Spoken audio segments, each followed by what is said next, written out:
Halo sahabatku. Selamat datang kembali di channel Cerita Momo. Siapa di sini yang pernah merasa diremehkan oleh mantan atau orang yang sombong? Hari ini, kita punya kisah spesial yang pastinya bikin gregetan tapi endingnya bikin puas banget.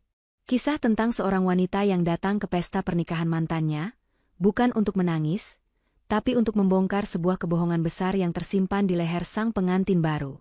Tapi sebelum kita masuk ke ceritanya, yuk dukung terus channel ini agar semakin semangat berkarya. Jangan lupa klik tombol like dan subscribe-nya ya. Dan ayo kita absen dulu. Coba tulis nama, asal kota, dan ketik hadir di kolom komentar di bawah. Aku mau menyapa sahabat-sahabatku yang sudah siap menyimak drama seru ini dari berbagai kota. Sudah siap? Pasang sabuk pengaman emosi kalian, dan mari kita mulai kisahnya. Suara drum motor berhenti tepat di depan pagar rumah kontrakan kecil yang kini kutempati bersama ibu. Seorang kurir berjaket oranye celingukan mencari alamat. Aku yang sedang menyapu halaman segera meletakkan sapu lidi dan menghampirinya. Dengan senyum ramah, kurir itu menyerahkan sebuah amplop tebal berwarna emas yang terlihat sangat mewah. Kontras sekali dengan cat pagar rumah kami yang mulai mengelupas. Jantungku berdegu pelan saat melihat inisial nama yang terukir timbul di sana. Huruf R dan S yang saling bertautan dengan tinta emas. Tanpa membukanya pun, aku sudah tahu siapa pengirimnya. Reza dan Salsa. Undangan pernikahan mereka akhirnya sampai juga ke tanganku. Mantan suamiku dan perempuan yang dulu merusak rumah tangga kami, kini benar-benar akan bersanding di pelaminan. Aku membawa masuk undangan itu. Di ruang tengah yang sempit, aku duduk di kursi rotan tua. Perlahan kubuka segelnya. Aroma parfum mahal langsung menyeruak keluar. Di dalamnya tertulis jelas, Reza Pratama, Salsabila Putri. Kami mengundang saudari Rete untuk menyaksikan kebahagiaan kami. Ada senyum kecut yang terukir di bibirku. Kalimat itu terasa bukan seperti undangan, melainkan sebuah ejekan. Reza pasti ingin pamer. Dia ingin menunjukkan bahwa hidupnya jauh lebih bahagia dan bergelimang harta setelah menceraikan aku yang dituduhnya pembawa sial. Siapa yang kirim surat? Nak? Suara lirih itu membuyarkan lamunanku. Aku menoleh ke arah kamar. Di sana, Ibu Fatimah duduk di tepi ranjang sambil memegang sebuah kotak bludru merah yang sudah usang. Kotak itu kosong, tapi ibu selalu memandanginya seolah isinya masih ada. Hatiku terasa nyeri setiap kali melihat pemandangan itu. Undangan, Bu. Dari Mas Reza, jawabku jujur sambil berjalan mendekati ibu. Aku duduk di sampingnya, mengelus punggung tangannya yang mulai keriput. Ibu menghela napas panjang, tatapannya menerawang jauh. Dia benar-benar menikah dengan perempuan itu ya? Semoga dia bahagia, dan semoga dia tidak menyakiti perempuan itu seperti dia menyakiti kamu. Ibu memang wanita yang terlalu baik. Meski Reza dan keluarganya, terutama Bu Ami mantan mertuaku itu, sering menghina kami miskin dan tidak selevel, ibu tidak pernah menaruh dendam. Namun, aku tahu ada satu hal yang masih mengganjal di hati ibu sampai detik ini. Tatapan ibu kembali jatuh ke kotak kosong di pangkuannya. Ibu masih memikirkan kalung itu? Tanyaku pelan. Ibu mengangguk lemah. Itu satu-satunya peninggalan almarhum nenekmu, Rete. Kalung berlian dengan liontin bunga melati. Ibu menyimpannya puluhan tahun untuk modal masa depanmu, atau untuk cucu ibu nanti. Tapi hilang begitu saja. Suara ibu bergetar. Aku terdiam. Ingatan itu kembali berputar. 3 tahun lalu, saat aku dan Reza masih suami istri, kalung itu aku bawa ke rumah Reza karena ibu takut menyimpannya di rumah lama yang sering kebanjiran. Aku menyimpannya di lemari kamarku yang terkunci rapat. Namun, suatu hari kalung itu raib. Waktu itu, Reza mengamuk. Dia menuduh pembantu harian yang mencurinya. Bu Ami bahkan sampai memanggil polisi untuk menginterogasi si pembantu tua itu sampai menangis histeris. Tapi barang bukti tidak pernah ditemukan. Anehnya, Reza melarangku memperpanjang masalah itu dengan alasan, kasihan orang kecil. Dan bodohnya, aku percaya saja saat itu. Padahal, hanya aku dan Reza yang memegang kunci lemari itu. Sudahlah, Bu, ikhlaskan saja. Mungkin memang bukan rezeki kita. Hiburku sambil menutup kotak bludru itu perlahan. Ibu menatapku dengan mata berkaca-kaca. Bukan soal harganya, Nak, tapi itu amanah. Ibu merasa bersalah sama leluhur. Entah siapa yang tega mengambilnya. Padahal ibu sudah berniat menjualnya untuk modal usaha kamu setelah bercerai. Aku memeluk ibu erat. Rasa panas menjalar di dadaku. Bukan karena sedih, tapi karena amarah yang tertahan. Sejak bercerai dan diusir dari rumah mewah Reza, tanpa membawa harta gonogini sepeser pun, hidup kami memang sulit. Bu Ami memfitnahku berselingkuh agar Reza punya alasan menceraikanku tanpa membagi harta. Dan sekarang, mereka berpesta pora di atas penderitaan kami. Aku melirik kembali undangan mewah di atas meja. Di sana tertulis lokasi resepsi, Grand Ballroom Hotel Mulia. Tempat yang sangat mewah. Reza pasti menghabiskan ratusan juta untuk pesta ini demi memuaskan gengsi Bu Ami dan keinginan Salsa yang gila hormat. Kamu mau datang, Rete? Tanya ibu pelan, seolah takut aku terluka jika melihat mereka bersanding. Aku mengambil undangan itu, menatapnya lekat-lekat. Awalnya aku ingin membuangnya ke tempat sampah. Untuk apa melihat wajah-wajah pengkhianat itu? Tapi, melihat kesedihan di mata ibu dan teringat bagaimana Bu Ami merendahkan harga diri kami saat mengusirku dulu, tiba-tiba ada dorongan kuat di hatiku. Aku tidak boleh terlihat lemah. Jika aku tidak datang, mereka akan berpikir aku hancur dan menangisi nasib di pojokan kamar. Tidak. Aku harus menunjukkan bahwa Rete yang sekarang sudah bangkit. Aku akan datang, Bu, jawabku tegas. Kamu yakin kuat? Nak? Di sana pasti banyak teman-teman Bu Ami yang bicaranya pedas. Ibu khawatir. Aku tersenyum menenangkan ibu. Ibu tenang saja. Aku datang bukan untuk menangis. Aku datang untuk menutup masa lalu dengan kepala tegak. Aku ingin mereka lihat, Rete yang mereka buang seperti sampah, masih bisa berdiri tegak dan tersenyum. Aku bangkit dan membuka lemari pakaianku yang sederhana. Hanya ada beberapa baju lama. Tapi aku menemukan satu gaun panjang berwarna biru tua, sisa dari masa laluku yang belum sempat kubuang. Ini cukup pantas. Namun, saat aku merapikan tumpukan kertas di bagian bawah lemari untuk mencari sepatu, tanganku menyentuh sebuah amplop coklat kusam yang terselip di antara lipatan koran alas lemari. Amplop ini, rasanya aku pernah melihatnya dulu saat membereskan barang-barang Reza sebelum aku diusir. Karena terburu-buru, aku asal memasukkannya ke dalam kardus pindahan. Iseng, aku membukanya. Mataku membelalak saat membaca kop surat di dalamnya. Jantungku serasa berhenti berdetak sesaat, lalu berpacu 2 kali lebih cepat. Ya Tuhan! Desisku. Tanganku gemetar memegang kertas itu. Sebuah fakta mengejutkan terpampang jelas di depan mataku. Fakta tentang kebusukan yang selama ini tertutup rapi. Senyum di wajahku perlahan berubah. Bukan senyum sedih, melainkan senyum penuh arti. Keinginanku untuk datang ke pesta pernikahan itu, kini bukan sekadar untuk menjaga harga diri. Aku punya tujuan baru. Ibu, panggilku dengan suara yang jauh lebih mantap. Doakan aku ya. Besok aku akan memberikan kado pernikahan yang tidak akan pernah mereka lupakan seumur hidup. Grand Ballroom Hotel Mulia malam itu tampak seperti istana dalam dongeng.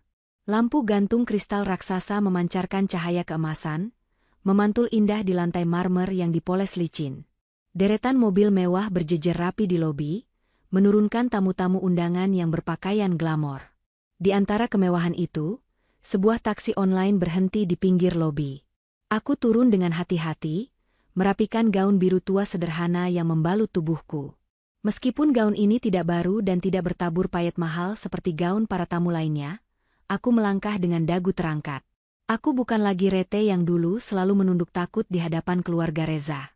Malam ini, aku membawa kebenaran di dalam tas kecilku.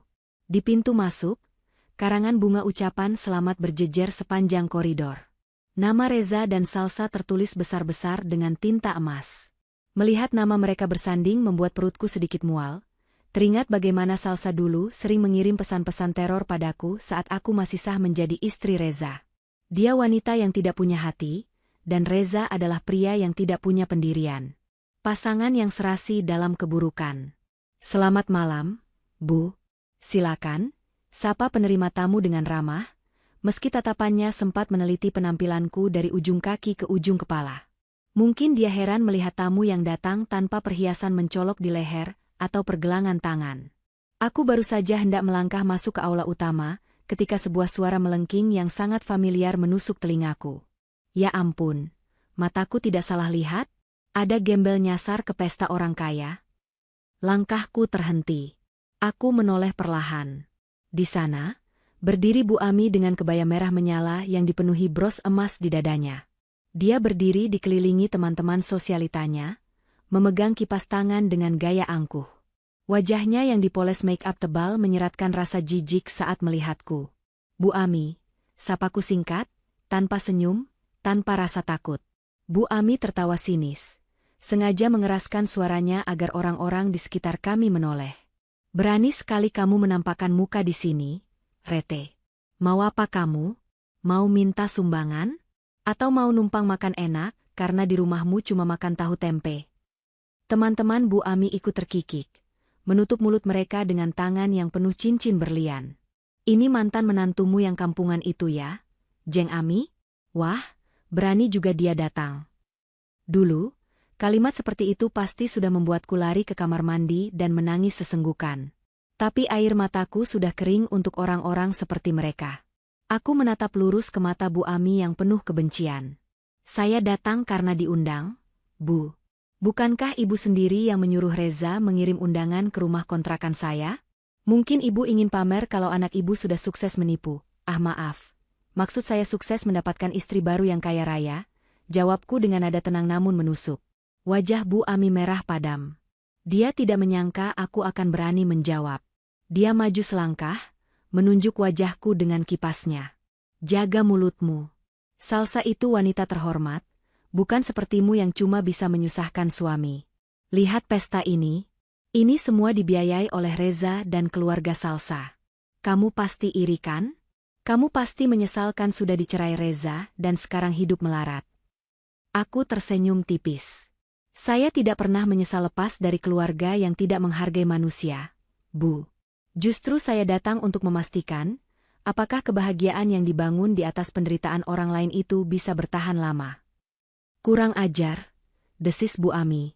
Kalau bukan karena banyak tamu, sudah kusuruh satpam menyeretmu keluar. Ingat ya, Rete. Jangan bikin malu di dalam. Duduk di pojok, makan, lalu pulang. Jangan coba-coba mendekati anakku atau menantuku. Bu Ami mengibaskan kipasnya dengan kasar, lalu berbalik mengajak teman-temannya pergi. Ayo Jeng, kita masuk. Jangan hiraukan lalat pengganggu ini. Udara jadi bau miskin kalau lama-lama di sini. Mereka berlalu meninggalkanku. Aku menarik napas panjang, menenangkan gemuruh di dada.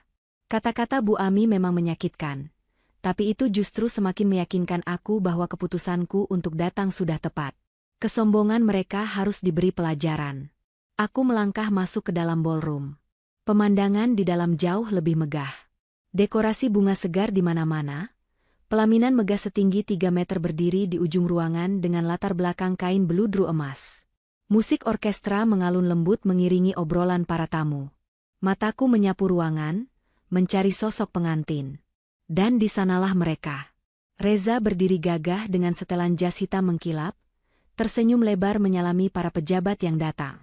Di sampingnya, Salsa berdiri bak ratu. Gaun pengantinnya berekor panjang menyapu lantai, mahkota kecil bertengger di kepalanya yang disanggul rapi. Namun, bukan gaun atau mahkota itu yang membuat langkahku terhenti mendadak. Mataku terpaku pada leher Salsa. Di sana, melingkar sebuah kalung yang sangat kukenal. Kalung dengan desain rantai halus dan liontin berbentuk bunga melati yang kelopaknya bertahta kilau putih. Cahaya lampu sorot membuat kalung itu berkilau tajam, menarik perhatian siapa saja yang melihatnya. Darahku berdesir hebat. Itu kalung ibu. Kalung peninggalan nenek yang hilang 3 tahun lalu. Kalung yang membuat ibu menangis berhari-hari, dan membuat Bu Ami memaki-maki pembantu tak bersalah. Ternyata kalung itu ada di sini. Melingkar manis di leher wanita yang merebut suamiku. Tanganku mengepal kuat di sisi tubuh. Jadi selama ini Reza berbohong? Dia bilang kalung itu hilang dicuri orang luar, tapi ternyata dia memberikannya pada selingkuhannya? Atau lebih parah lagi, dia mencurinya dari ibu untuk modal memikat Salsa? Amarah yang tadi kuredam kini mulai mendidih. Aku meraba tas kecilku, memastikan amplop itu masih ada di sana. Tadinya aku hanya ingin membongkar kebohongan soal keuangan Reza yang kutemukan di surat bukti gadai dalam amplop itu. Tapi sekarang, melihat kalung ibu dipakai dengan bangga oleh Salsa, tujuanku bertambah. Ini bukan lagi sekadar memberi pelajaran. Ini adalah perang untuk merebut kembali hak ibuku. Reza menoleh ke arah kerumunan dan matanya tak sengaja bertabrakan dengan mataku. Senyum di wajahnya langsung lenyap. Dia tampak kaget, lalu berbisik pada Salsa. Salsa menoleh, melihatku, dan bukannya takut, dia justru menyeringai. Dia sengaja memegang kalung di lehernya, memamerkannya padaku dari kejauhan dengan tatapan menantang. Tunggu saja, gumamku pelan, melangkah semakin dekat ke arah pelaminan. Kalian pikir kalian pemenang malam ini? Pesta baru saja dimulai. Suara pembawa acara menggema ke seluruh penjuru ruangan, menyambut kedua mempelai yang kini berdiri bak raja dan ratu di pelaminan. Musik romantis mengalun lembut, mengiringi tepuk tangan meriah dari ratusan tamu undangan. Namun, bagiku, suara-suara itu terdengar samar, tertutup oleh gemuruh darah yang mendesir hebat di telingaku. Mataku tak bisa lepas dari leher Salsa. Semakin aku menajamkan pandangan, semakin yakin aku dibuatnya. Tidak mungkin salah. Desain itu terlalu unik untuk ada kembarannya di pasaran. Rantai emas putih yang meliuk halus seperti tangkai tanaman, berujung pada liontin berbentuk bunga melati yang kelopaknya tersusun dari batu-batu berkilau. Itu adalah kalung kesayangan ibu. Kalung yang dipesan khusus oleh almarhum kakek puluhan tahun lalu sebagai hadiah ulang tahun pernikahan mereka. Dadaku sesak.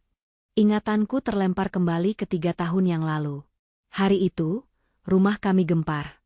Ibu menangis histeris karena kotak perhiasannya kosong. Reza, dengan wajah merah padam, membentak Bei Sumi, pembantu harian kami yang sudah tua. Dasar maling. Ngaku kamu. Cuma kamu orang luar yang masuk ke kamar ini, teriak Reza waktu itu. Bei Sumi bersimpuh di kaki Reza, menangis terseduh-seduh bersumpah demi Tuhan bahwa dia tidak mengambilnya. Tapi Reza tidak peduli.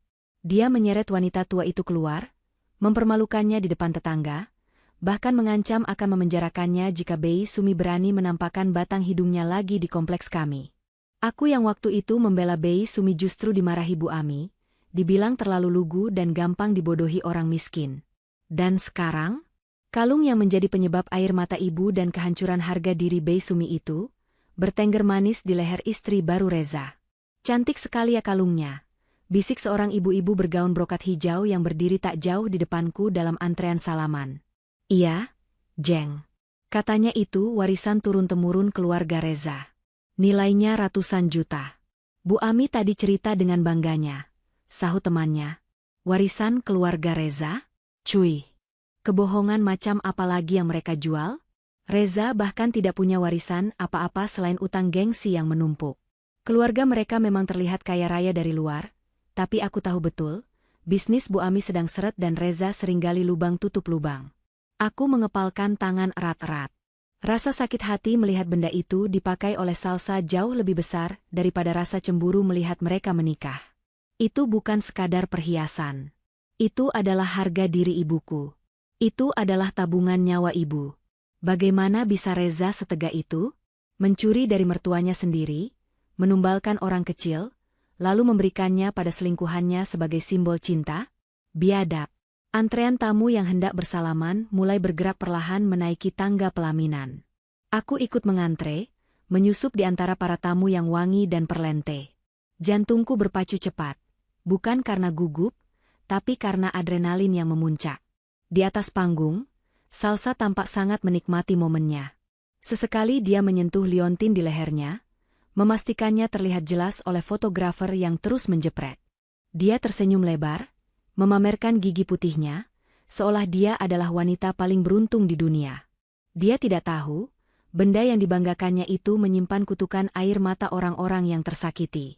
Semakin dekat jarakku ke pelaminan, semakin jelas detail kalung itu. Dan semakin jelas pula wajah munafik Reza. Pria itu tampak sibuk menyalami tamu, tertawa-tawa renyah. Tapi aku bisa melihat matanya gelisah. Setiap beberapa detik, dia melirik ke arah antrean, seolah mencari keberadaanku. Rupanya dia sadar aku tidak langsung pulang setelah diusir Bu Ami tadi. Saat giliranku tinggal 3 orang lagi, Reza akhirnya melihatku. Tawanya seketika mati. Wajahnya yang tadi cerah mendadak pudar, menyisakan ketegangan yang nyata. Dia menyenggol lengan Salsa pelan, membisikkan sesuatu. Salsa menoleh, matanya langsung tertuju padaku. Bukannya takut atau merasa bersalah, Salsa justru mengangkat dagunya tinggi-tinggi. Dia tersenyum miring, senyum kemenangan yang menjengkelkan. Tangannya dengan sengaja memegang liontin bunga melati itu, mengelusnya perlahan sambil menatapku tajam. Tatapannya seolah berkata, "Lihat, apa yang dulu milik ibumu, sekarang jadi milikku. Kamu tidak bisa apa-apa, Rete." Provokasi itu berhasil membakar sisa-sisa kesabaranku. Tamu di depanku sudah turun dari panggung. Kini giliranku. Aku menapakkan kaki di anak tangga pertama pelaminan. Karpet merah tebal menyambut langkahku. Semua mata di sekitarku mungkin hanya melihat seorang tamu biasa yang hendak memberi selamat, tapi aura di antara aku, Reza, dan Salsa terasa begitu berat dan mencekam. Aku tidak mengulurkan tangan untuk bersalaman. Aku berdiri tegak tepat di hadapan mereka berdua, hanya berjarak 1 meter. "Selamat, Reza." "Selamat, Salsa," ucapku dengan suara datar namun terdengar jelas di tengah jeda musik yang berganti lagu. Reza menelan ludah, jakunnya bergerak naik turun. "Rete, terima kasih sudah datang. Cepatlah salaman, antrean di belakangmu panjang," desisnya pelan, berusaha mengusirku secara halus. Aku tidak bergeming. Mataku terkunci lurus ke leher Salsa. "Kalung yang indah," kataku lantang, cukup keras untuk didengar oleh Bu Ami yang berdiri di sisi lain pelaminan bersama orang tua Salsa. Salsa tertawa kecil, tawa yang dibuat-buat. "Terima kasih, Rete. Mas Reza memang paling tahu seleraku. Barang mahal memang beda auranya, ya? Sayang sekali kamu dulu tidak pernah dibelikan yang seperti ini." Aku tersenyum sinis. "Barang mahal? Atau barang curian?" Pertanyaanku meluncur begitu saja, tajam dan tanpa tedeng aling-aling. Reza tersentak kaget. Matanya melotot panik. "Rete, jaga bicaramu," bentaknya tertahan. "Dari mana kamu dapat kalung itu, Salsa?" tanyaku lagi, kali ini dengan nada menuntut, mengabaikan bentakan Reza. "Jawab, dari mana kamu dapat kalung dengan desain bunga melati yang sangat spesifik itu?" Suasana di atas pelaminan mulai tegang. Fotografer yang berada di dekat kami menurunkan kameranya, bingung melihat interaksi yang tidak wajar ini. Bu Ami yang mendengar keributan kecil itu langsung menoleh tajam. Matanya menyipit saat menyadari apa yang sedang terjadi. Dia bergegas berjalan mendekati kami, siap menjadi tameng bagi anak dan menantu kesayangannya. "Ada apa ini?" Suara Bu Ami terdengar berat dan mengintimidasi. "Rete, kalau kamu cuma mau bikin onar, lebih baik kamu turun sekarang juga sebelum saya panggil keamanan." Aku menatap mereka bertiga bergantian. Reza yang panik, Salsa yang angkuh, dan Bu Ami yang galak. Mereka pikir mereka bisa menindasku lagi malam ini? Tidak. Malam ini panggung sandiwara mereka akan kuruntuhkan. "Saya tidak bikin onar, Bu," jawabku tenang, sambil menunjuk lurus ke arah leher Salsa. "Saya cuma mau bertanya, kenapa kalung milik ibu saya yang hilang 3 tahun lalu, sekarang bisa ada di leher menantu ibu?"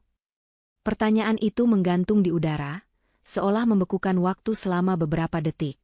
Musik orkestra yang tadinya terdengar syahdu mendadak terasa senyap di telingaku, tergantikan oleh ketegangan yang merayap naik ke leher setiap orang yang berdiri di atas panggung itu.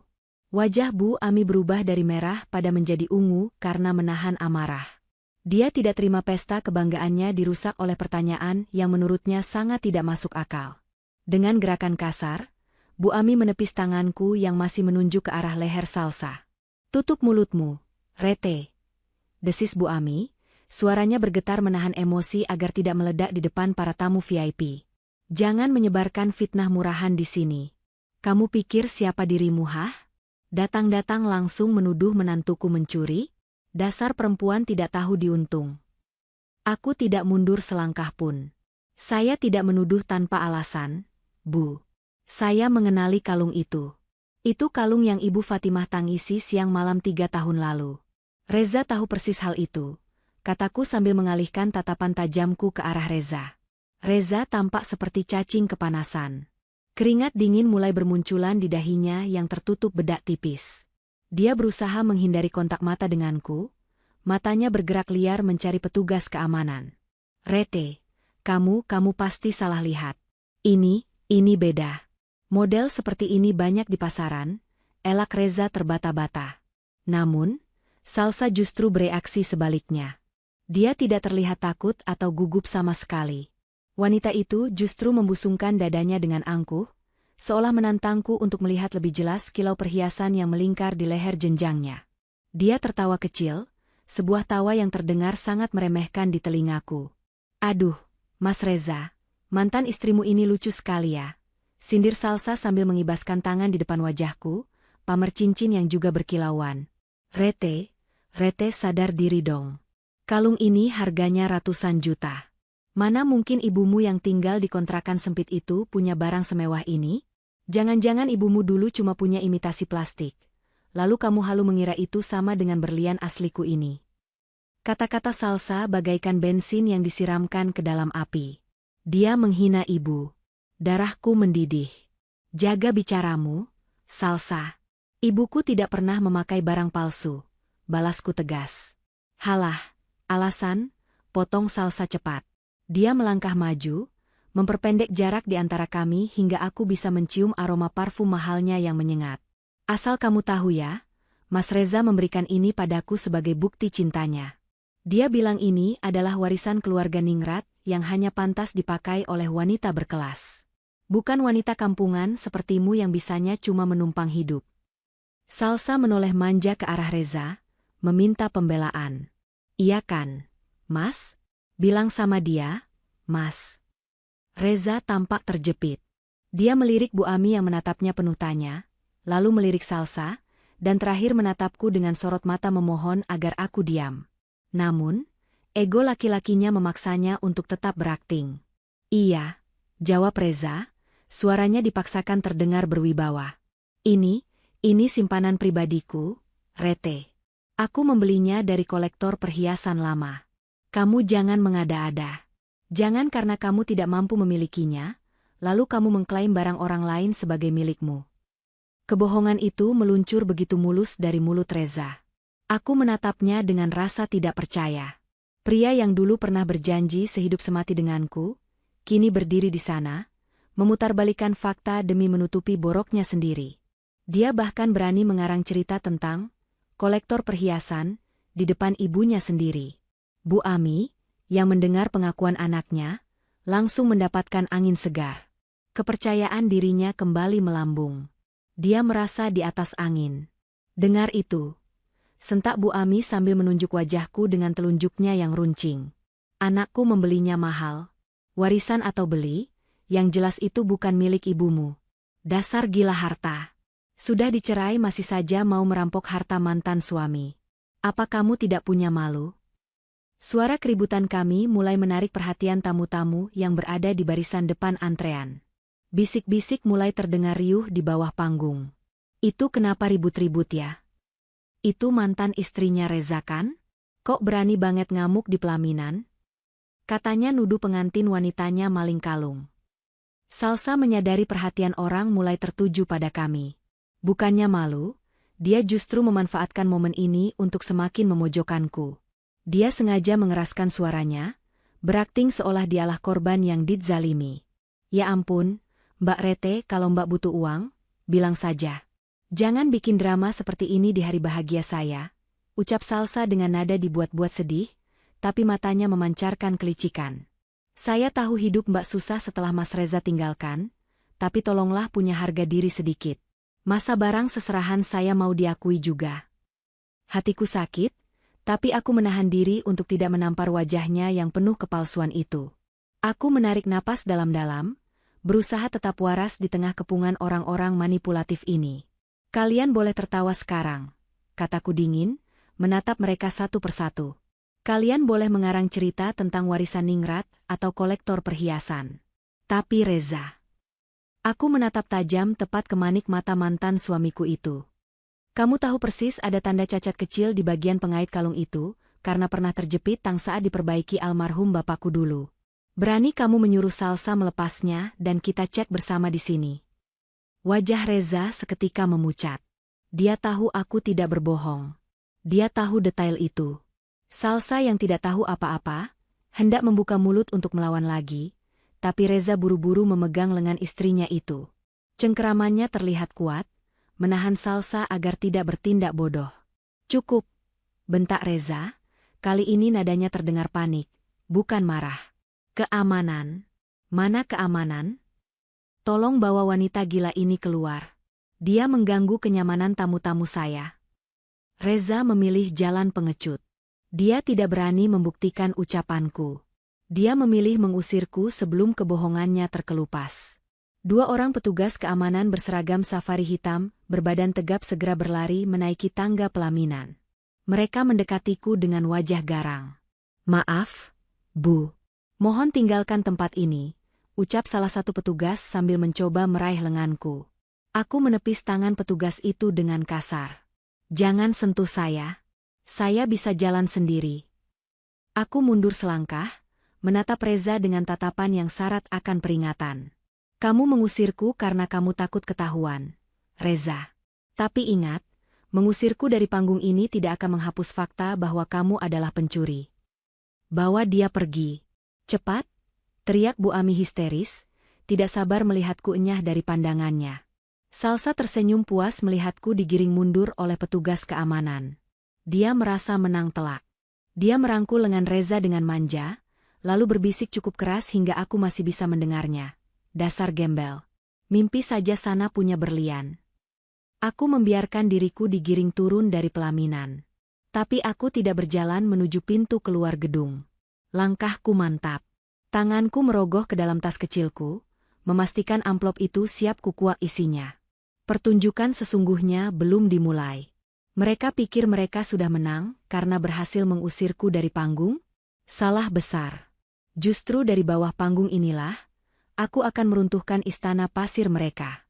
Suasana di dalam Grand Ballroom yang semula elegan kini berubah menjadi riuh rendah tak terkendali.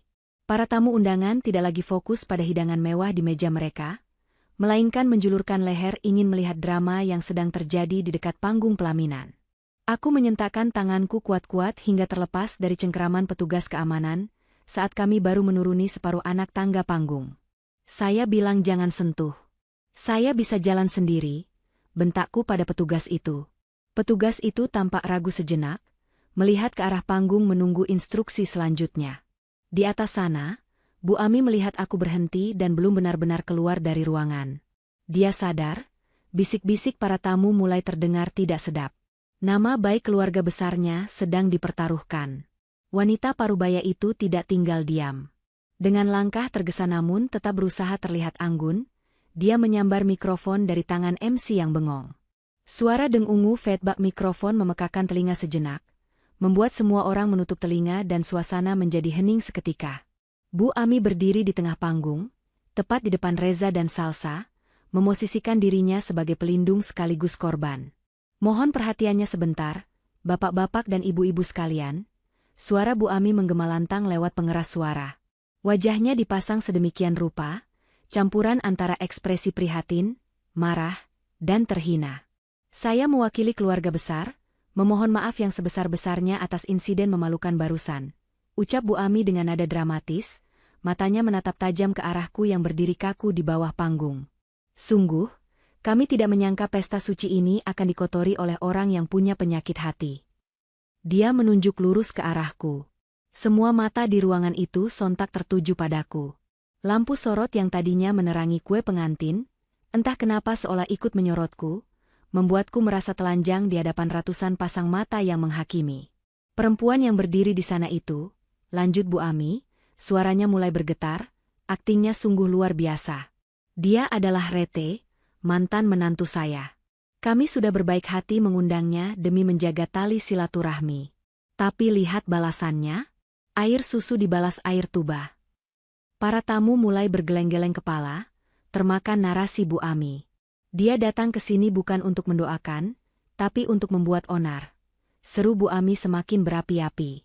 Dia menuduh menantu saya, Salsa, mencuri kalung.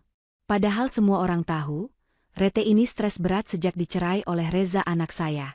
Dia tidak terima melihat Reza sukses dan bahagia. Dia iri. Dia dengki. Bohong, teriakku dari bawah, tapi suaraku tenggelam oleh gema suara Bu Ami yang memegang kendali sound system. Dia menuduh kami mencuri karena dia sendiri tidak punya apa-apa. Bu Ami kini menangis buaya, mengusap sudut matanya yang kering dengan tisu. Selama menjadi menantu saya, dia hanya bisa menghabiskan uang suami. Dan sekarang, setelah tidak lagi dibiayai Reza, dia hidup melarat dan mulai berhalusinasi. Dia mengarang cerita kalau perhiasan mahal menantu saya adalah milik ibunya yang miskin itu. Logika dari mana? Ibu dia saja makan susah, mana mungkin punya berlian. Hinaan itu terasa seperti tamparan panas di pipiku. Bukan karena aku malu disebut miskin, tapi karena dia merendahkan ibu di depan ratusan orang. Dia menjadikan kemiskinan kami sebagai lelucon untuk menutupi kejahatan mereka. Usir dia, teriak salah satu teman arisan Bu Ami dari meja VIP. Iya, usir saja. Orang gila jangan dikasih masuk. Timpal tamu lainnya. Suara-suara penolakan mulai bermunculan seperti bola salju. Bu Ami tersenyum puas di balik tisunya. Dia berhasil membalikkan keadaan. Dia berhasil membuatku menjadi penjahat di mata semua orang. Reza yang berdiri di belakang ibunya tampak mulai bernapas lega. Dia merangkul pinggang Salsa yang kini memasang wajah sok sedih, seolah-olah dia adalah putri tak berdosa yang sedang dizalimi oleh nenek sihir. Tolong Pak Satpam, perintah Bu Ami lewat mikrofon, nadanya kini penuh kuasa. Seret dia keluar sekarang juga. Jangan biarkan dia merusak momen potong kue anak saya. Kalau perlu, lapor polisi atas tuduhan perbuatan tidak menyenangkan dan pencemaran nama baik. Petugas keamanan yang tadi sempat ragu, kini kembali mendekatiku dengan langkah tegas. Kali ini ada 3 orang. Mereka mengepungku, menutup jalan keluarku kecuali ke arah pintu keluar. Ayo Bu, kooperatif saja. Jangan bikin malu diri sendiri lebih jauh, ucap kepala keamanan itu dengan nada rendah namun menekan. Aku memandang sekeliling. Tatapan-tatapan jijik, cemoohan, dan tawa mengejek mengepungku dari segala penjuru. Aku sendirian. Tidak ada yang membelaku. Di atas panggung, Bu Ami menatapku dengan sorot mata kemenangan mutlak, seolah berkata, habislah riwayatmu, Rete. Tapi justru di titik nadir itulah, ketenanganku kembali. Rasa panikku lenyap digantikan oleh dinginnya tekad. Aku tidak berontak saat petugas memegang lenganku. Aku hanya menatap Bu Ami lurus-lurus, lalu tangan kananku bergerak perlahan, merogoh ke dalam tas. Tunggu sebentar. Teriakku sekuat tenaga, tanpa mikrofon, tapi cukup keras untuk membuat petugas keamanan berhenti sejenak. Aku tidak akan keluar. Tidak sebelum bom waktu ini meledak. Kalian mau mengusir saya?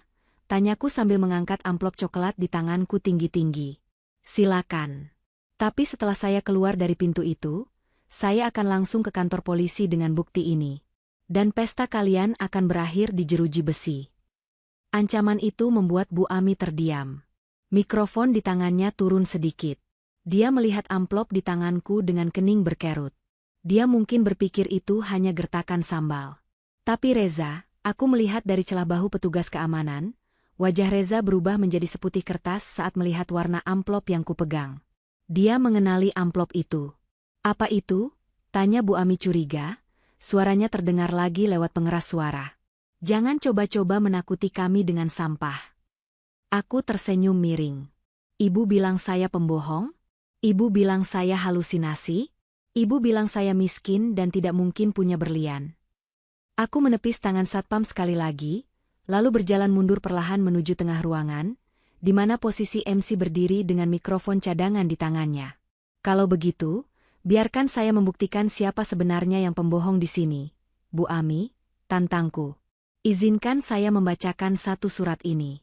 Kalau isinya salah, saya bersedia merangkak keluar dari gedung ini sambil mencium kaki ibu. Tantangan itu begitu nekat, hingga membuat seluruh ruangan kembali hening mencekam. Bu Ami ternganga. Dia tidak menyangka aku akan senekat itu. Keheningan ini adalah panggungku sekarang.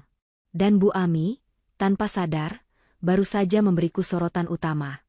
Tantanganku yang bergema di tengah keheningan ballroom, membuat Bu Ami terdiam kaku di atas panggung.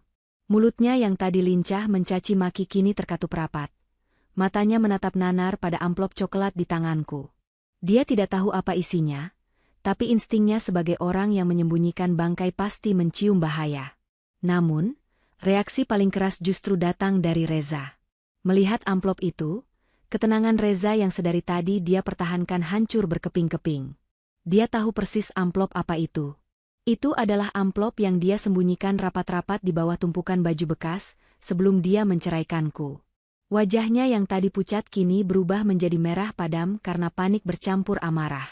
"Jangan dengarkan dia," teriak Reza tiba-tiba. Suaranya pecah, terdengar sumbang di telinga para tamu. Tanpa mempedulikan tata krama pengantin, Reza berlari menuruni anak tangga pelaminan dengan langkah lebar, meninggalkan Salsa yang berdiri bengong sendirian di singgasana mewahnya. Kain jas mahalnya berkibar saat dia bergegas membelah kerumunan menuju ke arahku. Dia bertindak seolah-olah dia adalah pahlawan yang hendak menyelamatkan pesta dari serangan teroris, padahal dia hanyalah pengecut yang takut topengnya terbuka. "Cukup, Rete. Cukup." Reza menghardik saat jarak kami tinggal beberapa langkah. Dia berusaha meraih tanganku yang memegang amplop, tapi aku dengan sigap memundurkan langkah, menyembunyikan amplop itu di balik punggungku. Reza berdiri di depanku, napasnya memburu. Dia berbalik menghadap para tamu, merentangkan kedua tangannya seolah melindungiku, padahal itu hanyalah taktik untuk menutupi tubuhku agar tidak terlihat oleh orang banyak. "Bapak-bapak, ibu-ibu, mohon maaf sekali lagi," ucap Reza dengan nada suara yang dibuat selembut mungkin, penuh keprihatinan palsu.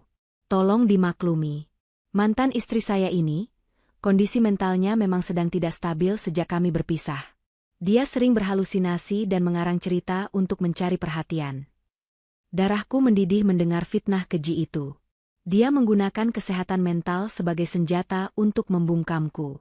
"Kamu yang sakit, Reza. Sakit jiwa karena gila hormat," balasku tajam, berusaha melangkah ke samping agar wajahku terlihat oleh tamu-tamu. Namun Reza dengan cepat menggeser tubuhnya, kembali menghalangiku. Dia mencengkeram bahuku dengan kuat, kuku-kukunya menancap menyakitkan di kulitku yang terbalut kain tipis gaun. Bagi orang lain yang melihat dari jauh, mungkin Reza terlihat sedang menenangkan mantan istrinya yang histeris. Tapi bagiku, cengkeraman ini adalah ancaman fisik. "Dengar, Rete," bisik Reza tepat di telingaku, suaranya mendesi seperti ular berbisa, sangat pelan hingga hanya aku yang bisa mendengarnya. "Simpan amplop itu. Pulang sekarang. Kalau kamu berani membukanya di sini, aku pastikan ibumu tidak akan tenang di rumah kontrakan itu. Kau tahu aku bisa berbuat apa saja." Ancaman itu membuat nyaliku sedikit menciut saat teringat wajah tua ibu di rumah. Tapi kemudian, bayangan senyum ibu yang sedih saat memegang kotak perhiasan kosong kembali menguatkanku. Reza sudah mengambil semuanya dari kami. Kalau aku mundur sekarang, dia akan terus menginjak-injak kami selamanya. Aku menatap mata Reza dengan nyalang. "Kau pikir aku takut? Ibumu sudah menghina ibuku di depan ratusan orang, Reza. Kau pikir aku akan diam saja membiarkan harga diri ibuku diinjak-injak demi menjaga nama baikmu yang busuk itu?" Aku menghentakkan bahuku sekuat tenaga, hingga cengkeraman Reza terlepas. "Lepaskan aku," teriakku lantang. Melihat negosiasi bisik-bisiknya gagal, Reza langsung mengubah taktik. Dia mundur selangkah, memasang wajah kaget dan ketakutan yang dibuat-buat, seolah-olah aku baru saja menyerangnya. "Ya Tuhan, Rete, sadarlah," seru Reza dramatis. "Kenapa kamu jadi beringas begini? Keamanan. Tolong amankan dia. Dia semakin tidak terkendali. Saya takut dia melukai istri saya atau tamu yang lain." Dari atas pelaminan, Salsa yang melihat suaminya diserang, langsung menyambar peran. Dia berlari kecil menuruni tangga, mengangkat gaunnya tinggi-tinggi, lalu berdiri di belakang Reza sambil bergelayut manja di lengan suaminya itu. "Mas Reza, hati-hati," jerit Salsa dengan suara melengking yang memekakan telinga. "Dia itu nekat. Mas, lihat matanya, seram sekali. Jangan-jangan di dalam amplop itu ada silet atau benda tajam. Usir dia, Mas. Aku takut." Salsa menangis histeris. Air mata buayanya sukses memancing simpati para tamu. Suasana semakin kacau. Tamu-tamu wanita mulai mundur ketakutan, termakan hasutan bahwa aku membawa senjata. Itu satpam ngapain aja sih? Cepat tangkap, teriak seorang bapak-bapak yang terlihat panik melindungi istrinya. Para petugas keamanan yang tadi sempat ragu karena gertakanku, kini tidak punya pilihan lain. Perintah pengantin pria dan situasi yang dianggap membahayakan, membuat mereka bertindak represif. 4 orang petugas langsung menerjang ke arahku. "Maaf, Bu, ikut kami sekarang." 2 orang petugas memegang lengan kanan dan kiriku dengan kasar, mengunci gerakanku. Amplop di tangan kananku nyaris terjatuh, tapi aku menggenggamnya sekuat tenaga hingga kertasnya meremas kusut. "Lepaskan. Saya bukan penjahat." Aku meronta, berusaha melepaskan diri. "Reza pembohong. Salsa penipu. Mereka yang mencuri kalung ibu saya." Tapi suaraku tenggelam di tengah hiruk-pikuk. Reza merapikan jasnya, menatapku yang sedang diseret mundur dengan senyum tipis penuh kemenangan. Di matanya, dia sudah berhasil. Dia berhasil menyingkirkan sampah pengganggu pestanya. "Bawa dia ke pos belakang, jangan biarkan dia masuk lagi," perintah Reza pada kepala keamanan dengan nada dingin dan tegas. "Pastikan dia tidak membuat keributan di luar gedung." Bu Ami di atas panggung menghela napas lega, lalu kembali berbicara di mikrofon. "Mohon tenang semuanya. Gangguan sudah diatasi. Mari kita lanjutkan acaranya. Anggap saja ini ujian bagi kesabaran kita." Aku diseret semakin jauh dari tengah ruangan, mendekati pintu keluar samping yang gelap. Tamu-tamu menatapku dengan pandangan menghina. Ada yang menggelengkan kepala, ada yang merekam kejadian ini dengan ponsel mereka sambil tertawa. Rasanya sakit sekali. Diperlakukan seperti kriminal padahal aku adalah korban. Tapi saat aku hampir mencapai pintu, mataku menangkap sosok seorang pria tua berjas abu-abu yang berdiri di dekat meja prasmanan. Dia menatapku bukan dengan pandangan menghina, tapi dengan pandangan teliti. Matanya tertuju pada amplop kusut di tanganku. Itu Pak Dharma, sahabat almarhum ayah Reza. Satu-satunya orang di ruangan ini yang aku tahu masih punya hati nurani dan, yang lebih penting, dia adalah ahli perhiasan. Dengan sisa tenaga terakhir sebelum aku benar-benar diseret keluar pintu, aku menancapkan kakiku ke lantai marmer, menahan dorongan satpam. "Pak Dharma," teriakku sekuat tenaga, memanggil namanya. "Tolong saya. Reza menipu kita semua." Teriakanku yang menyebut nama tokoh terhormat itu, membuat gerakan satpam terhenti sejenak. Pak Dharma yang merasa namanya dipanggil, melangkah maju membelah kerumunan. Reza yang melihat itu, wajahnya yang tadi penuh kemenangan, kembali berubah pias. Dia tahu, dia tidak bisa membohongi Pak Dharma semudah membohongi tamu lain. Langkah Pak Dharma yang berwibawa membelah kerumunan membuat para petugas keamanan yang memegang iku melonggarkan cengkeraman mereka. Sosok tua itu memiliki aura yang disegani, bukan hanya karena kekayaannya, tapi juga karena integritasnya sebagai sesepuh yang dihormati di kalangan pengusaha. "Ada apa ini ribut-ribut menyebut nama saya?" tanya Pak Dharma dengan suara bariton yang tenang namun tegas. Dia memandangku yang berantakan, lalu beralih menatap Reza yang berdiri kaku dengan wajah pucat. "Pak Dharma." Reza buru-buru mendekat, membungkuk sopan dengan senyum yang dipaksakan. "Maaf sekali Bapak harus melihat kegaduhan ini. Ini masalah internal keluarga. Rete, mantan istri saya, sepertinya sedang kumat emosinya." "Biasa, Pak, masalah uang." Reza berusaha menggiring opini seolah-olah aku sedang memerasnya. "Bukan masalah uang, Pak," potongku cepat, mengabaikan rasa sakit di lenganku bekas cengkeraman satpam. Aku menatap Pak Dharma dengan sorot mata memohon. "Bapak adalah ahli perhiasan. Bapak tahu seluk-beluk berlian. Saya mohon, Pak, tolong lihat kalung yang dipakai Salsa. Itu kalung ibu saya yang hilang." Pak Dharma mengerutkan kening, matanya menyipit ke arah Salsa yang berdiri di belakang Reza. Mendengar permintaanku, Bu Ami yang masih berdiri di atas panggung tertawa keras, sebuah tawa yang nyaring dan penuh ejekan. Dia menggunakan mikrofon lagi, memastikan seluruh ruangan mendengar cemoohannya. "Hahaha. Lihatlah, bapak-bapak, ibu-ibu.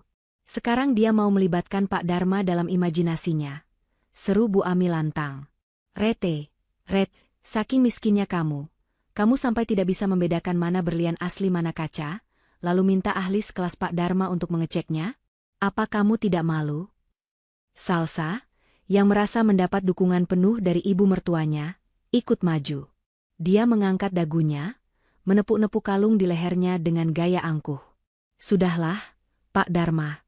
Jangan layani orang stres ini, ucap Salsa dengan nada meremehkan.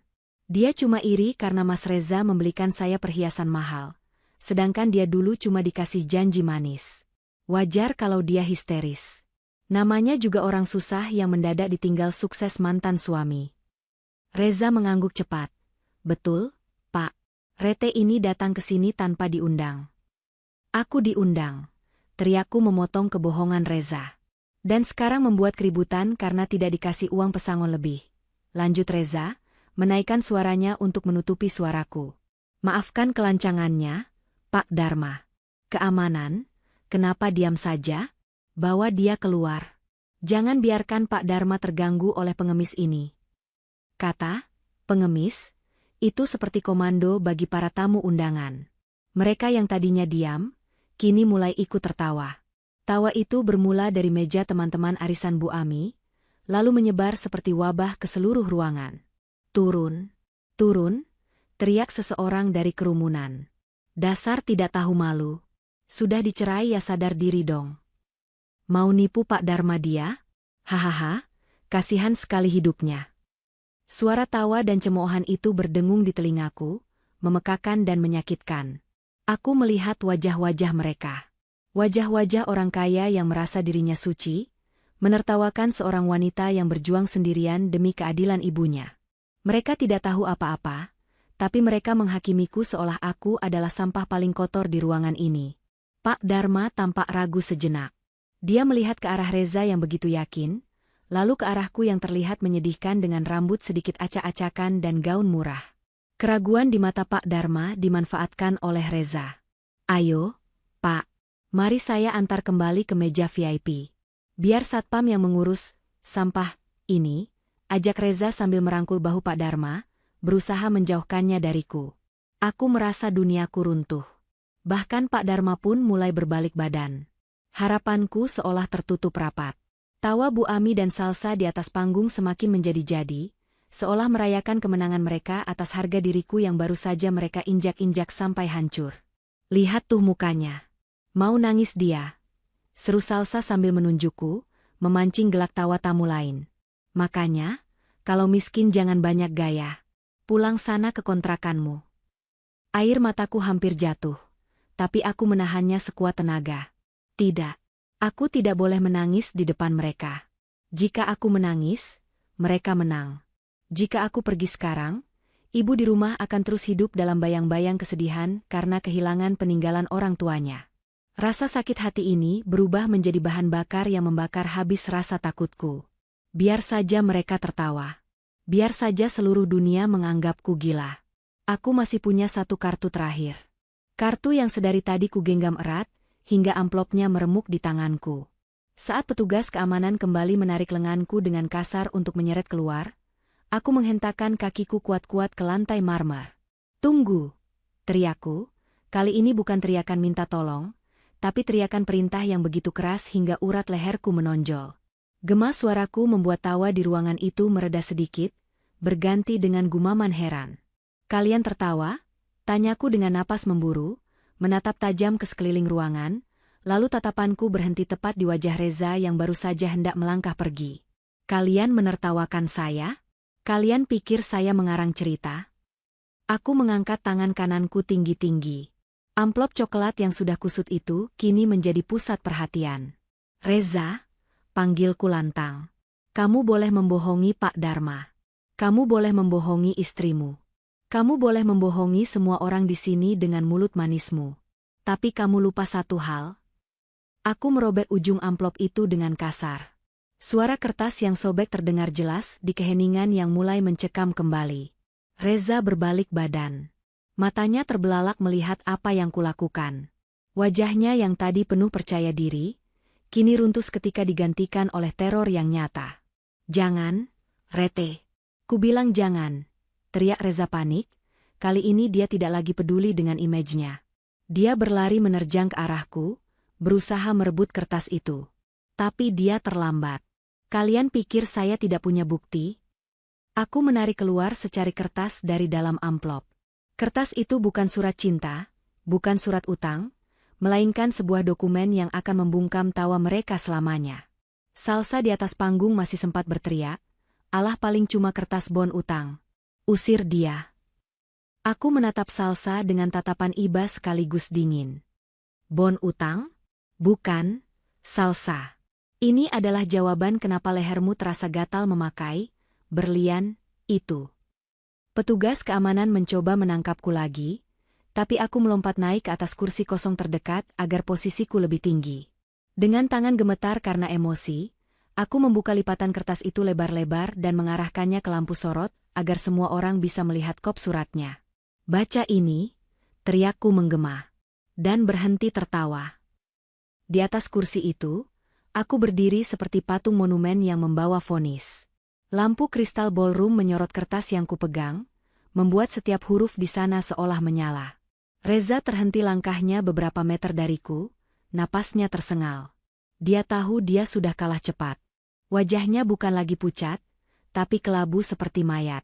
Dia menatapku dengan tatapan hampa, seolah nyawanya baru saja dicabut paksa. Aku tidak memberi jeda. Dengan suara lantang yang menggetarkan dada, aku mulai membaca isi surat itu. Surat pemesanan barang, toko aksesoris, kilau imitasi. Judul kop surat itu kubacakan dengan penekanan pada setiap kata. Hening. Benar-benar hening. Tidak ada lagi suara denting sendok, tidak ada lagi bisik-bisik. Tawa cemoohan yang tadi membahana, kini tercekik di tenggorokan mereka. Aku melanjutkan, suaraku membelah kesunyian seperti pisau tajam. Pesanan atas nama Bapak Reza Pratama. Tanggal pemesanan 12 Oktober 2022. Item: 1 buah kalung replika kaca kualitas C, model bunga melati, meniru desain foto terlampir. Aku berhenti sejenak, menarik napas panjang, lalu menatap Salsa yang kini berdiri mematung di atas pelaminan. Wajah angkuhnya mulai retak, tergantikan oleh kebingungan yang perlahan berubah menjadi ketakutan. "Harga?" Lanjutku dengan nada sinis, Rp75.000. Catatan khusus dari pembeli, tolong dibuat semirip mungkin dengan aslinya untuk mengelabui mata orang awam. Bungkus dengan kotak bludru merah agar terlihat mahal. "Bohong!" teriak Bu Ami dari atas panggung, suaranya melengking pecah. Dia berlari turun dari pelaminan, mencoba menyelamatkan situasi yang sudah hancur lebur. "Itu pasti surat palsu. Rete memalsukannya. Mana mungkin anakku beli barang murahan." Aku turun dari kursi, menatap Bu Ami yang berlari ke arahku dengan napas memburu. "Palsu, Bu?" tanyaku tenang, lalu aku mengacungkan lampiran kedua dari surat itu, sebuah foto struk transfer yang jelas-jelas mencantumkan nama dan nomor rekening Reza. Ini bukti transfer dari rekening anak ibu sendiri ke toko aksesoris itu. Tanggalnya sama persis dengan hari di mana kalung ibu saya hilang. Aku berbalik menatap Reza yang kini tertunduk dalam. "Jelaskan pada mereka, Reza," tantangku. "Jelaskan pada istrimu yang berkelas itu. 3 tahun lalu, kamu mencuri kalung asli ibuku dari lemari. Kamu menjualnya untuk menutupi utang judi online yang menumpuk ratusan juta, kan?" Bisik-bisik mulai terdengar lagi, tapi kali ini nadanya berbeda. Bukan lagi mengejekku, tapi penuh keterkejutan dan ketidakpercayaan terhadap Reza. "Judi online?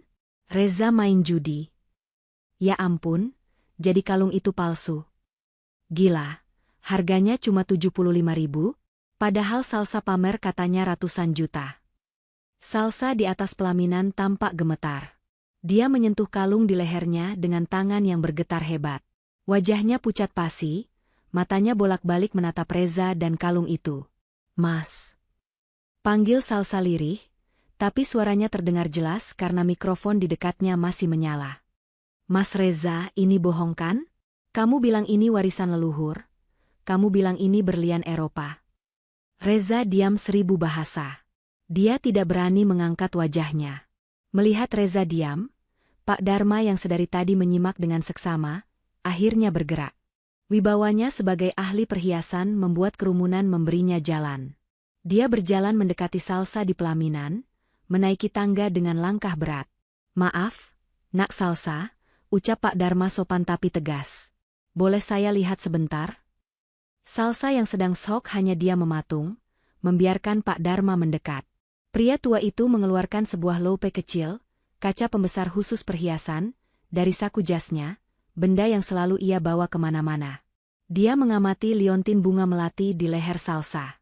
Hanya butuh 3 detik bagi Pak Dharma untuk memberikan vonisnya. Dia menurunkan kaca pembesarnya, lalu menatap Reza dengan pandangan kecewa yang mendalam. "Reza," suara Pak Dharma berat dan menggema di ruangan yang sunyi itu. "Saya mengenal ayahmu sebagai orang yang jujur.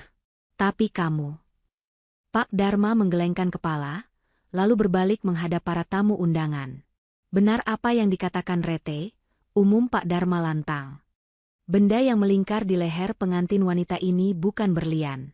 Ini hanyalah kaca biasa. Bahkan sepuhannya sudah mulai luntur karena keringat. Nilainya tidak lebih dari harga makan siang saya." Vonis dari Pak Dharma itu adalah paku terakhir di peti mati kebohongan Reza. Ruangan itu meledak. Bukan dengan tawa, tapi dengan seruan kaget dan hujatan. Tamu-tamu undangan merasa tertipu. Mereka yang tadi memuji-muji Salsa dan Bu Ami kini menatap dengan pandangan jijik.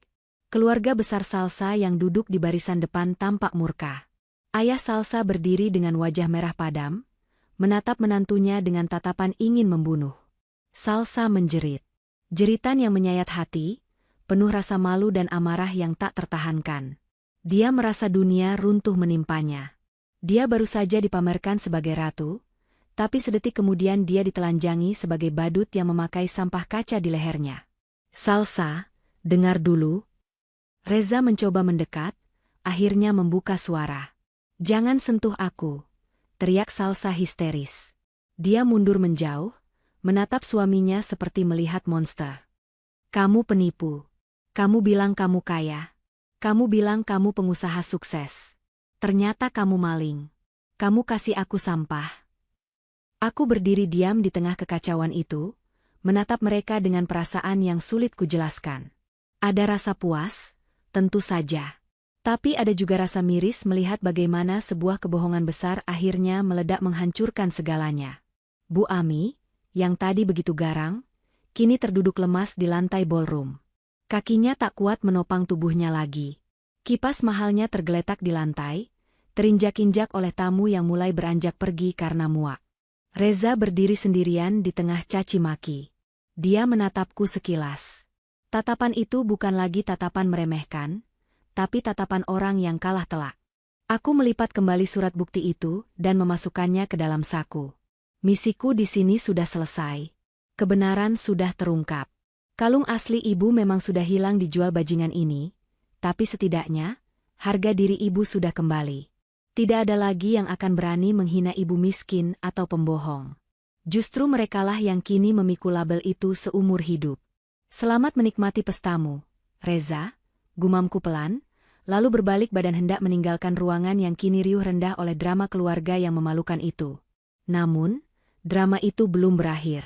Salsa melakukan sesuatu yang membuat langkahku terhenti lagi. Salsa tidak hanya berteriak.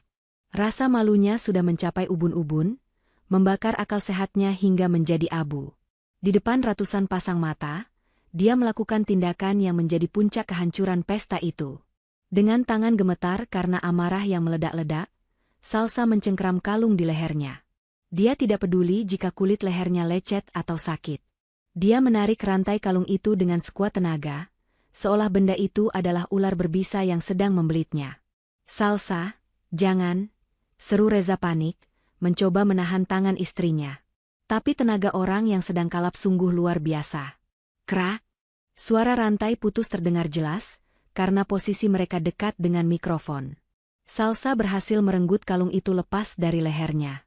Napasnya memburu, dadanya naik turun dengan cepat, air mata melunturkan maskara mahalnya hingga wajahnya tampak mengerikan. "Makan nih, berlian, kamu," jerit Salsa. Dengan gerakan kasar, dia melemparkan kalung putus itu tepat ke wajah Reza. Liontin kaca berbentuk bunga melati itu menghantam pipi Reza cukup keras, meninggalkan goresan merah sebelum akhirnya jatuh berdenting di lantai panggung. Bunyi dentingnya terdengar begitu menyedihkan, suara khas logam murah beradu dengan lantai kayu, bukan suara berat logam mulia. "Kamu penipu, Mas? Penipu ulung," raung Salsa, suaranya parau. Dia meremas gaun pengantinnya, lalu menunjuk arah orang tuanya yang duduk membatu di kursi VIP. "Lihat papa. Lihat mama. Ini laki-laki yang kalian banggakan? Laki-laki yang katanya mau mengangkat derajat keluarga kita? Dia cuma tukang judi yang kasih aku sampah." Ayah Salsa, Pak Haryo, yang sedari tadi menahan diri, akhirnya tidak tahan lagi. Pria parubaya itu berdiri, menggebrak meja hingga gelas-gelas berdenting ngeri. Dia berjalan cepat menaiki panggung, wajahnya gelap karena murka. Tanpa banyak bicara, dia melayangkan satu tamparan keras ke pipi Reza. Plak! Suara tamparan itu menggema lebih keras dari sound system. Reza terhuyung ke belakang, memegangi pipinya yang kini berdenyut panas. Tamparan itu bukan hanya menyakiti fisik, tapi juga meruntuhkan sisa-sisa harga diri Reza sebagai laki-laki di depan umum. "Berani-beraninya kamu menipu anak saya," bentak Pak Haryo, telunjuknya menuding hidung Reza. "Saya nikahkan anak saya dengan kamu karena saya pikir kamu laki-laki bertanggung jawab. Ternyata kamu cuma sampah yang bisanya jual harta mertua." Suasana ballroom benar-benar kias. Tamu-tamu mulai berdiri, sebagian besar memilih untuk pulang karena merasa tidak pantas lagi berada di sana, sebagian lagi masih menonton dengan mulut ternganga. Tidak ada lagi yang peduli dengan etika pesta. Ini adalah tontonan kehancuran sebuah keluarga yang dibangun di atas pondasi kebohongan. Di bawah panggung, Bu Ami yang tadinya pingsan sesaat karena syok, kini mulai siuman dibantu oleh beberapa pelayan. Namun begitu matanya terbuka dan melihat Reza ditampar oleh besannya sendiri, dia meraung histeris. "Jangan pukul anak saya," jerit Bu Ami sambil merangkak bangun, rambut sanggulnya sudah berantakan tak berbentuk. "Ini semua gara-gara perempuan itu. Gara-gara Rete." Bu Ami masih mencoba menyalahkanku. Dia menunjuk-nunjuk ke arah pintu keluar di mana aku berdiri mematung menyaksikan semua ini. "Tangkap dia. Dia yang bikin acara ini hancur. Dia pembawa sial," teriak Bu Ami membabi buta. Tapi kali ini, tidak ada satupun orang yang bergerak mengikuti perintahnya. Petugas keamanan pun hanya diam, menatap Bu Ami dengan pandangan kasihan bercampur muak. Semua orang sudah tahu kebenarannya. Teriakan Bu Ami hanya terdengar seperti gonggongan anjing ompong yang tidak lagi punya kuasa. Pak Dharma, yang masih berdiri di dekat panggung, menggelengkan kepalanya perlahan. Dia mengambil mikrofon yang tergeletak di meja MC, lalu berkata dengan suara tenang namun menusuk hati. "Bu Ami," ucap Pak Dharma, membuat Bu Ami terdiam. "Berhentilah menyalahkan orang lain. Rete hanya mengungkap kebenaran. Yang menghancurkan acara ini adalah keserakahan dan kebohongan kalian sendiri. Seharusnya ibu malu, bukan malah berteriak-teriak seperti ini." Ucapan Pak Dharma adalah skakmat bagi Bu Ami. Wanita itu terdiam, bibirnya gemetar, lalu tangisnya pecah. Dia menangis bukan karena menyesal, tapi karena sadar dia sudah kehilangan muka di hadapan seluruh pergaulan sosialitanya. Besok pagi, nama keluarganya akan menjadi bahan tertawaan satu kota. Aku melihat Reza yang masih memegangi pipinya. Dia menatap kalung palsu yang tergeletak di dekat kakinya. Benda itu, yang dia beli dengan harga Rp75.000 sebagai simbol tipu dayanya, kini menjadi simbol kehancurannya. Dia melirik ke arah Salsa, berharap ada sedikit belas kasih. Tapi Salsa justru membuang muka dan berlari turun dari panggung menuju pelukan ibunya, menangis sejadi-jadinya. Reza sendirian. Benar-benar sendirian di atas panggung megah yang dia bangun dari hasil utang dan tipu muslihat. Di ambang pintu, aku menarik napas panjang. Udara malam yang masuk dari celah pintu terasa begitu segar dibandingkan udara pengap penuh kepalsuan di dalam sana. Aku menatap mereka untuk terakhir kalinya. "Hutang sudah lunas, Reza," bisikku pelan, lebih kepada diriku sendiri. "Bukan hutang uang, tapi hutang rasa sakit hati ibu." Aku berbalik badan, melangkah keluar dari grand ballroom itu. Di belakangku, suara keributan antara keluarga Salsa dan keluarga Reza masih terdengar. Saling menyalahkan, saling memaki, menuntut pembatalan nikah dan ganti rugi. Biarlah mereka saling memangsa. Itu bukan urusanku lagi. Langkahku terasa ringan saat menuruni tangga lobi hotel. Tidak ada beban di pundakku. Bayangan wajah sedih ibu yang selalu menghantui setiap malam, kini berganti menjadi bayangan wajah ibu yang tersenyum lega. Aku tidak sabar untuk pulang dan memeluk ibu. Malam ini, aku datang sebagai tamu yang dihina, tapi aku pulang sebagai pemenang yang membawa pulang kebenaran. Angin malam menerpa wajahku saat aku berdiri di lobi hotel menunggu ojek online. Di belakangku, hiruk-pikuk pesta yang hancur masih terdengar samar. Namun bagiku, suara itu kini terdengar seperti masa lalu yang jauh. Ponselku bergetar. Sebuah notifikasi berita lokal muncul. Rupanya, ada tamu undangan yang merekam kejadian tadi dan mengunggahnya ke media sosial. Judulnya provokatif, Pernikahan Sultan Hancur. Pengantin pria tipu istri dengan kalung kaca 75.000. Aku tersenyum tipis, lalu mematikan layar ponsel. Aku tidak butuh validasi dari netizen.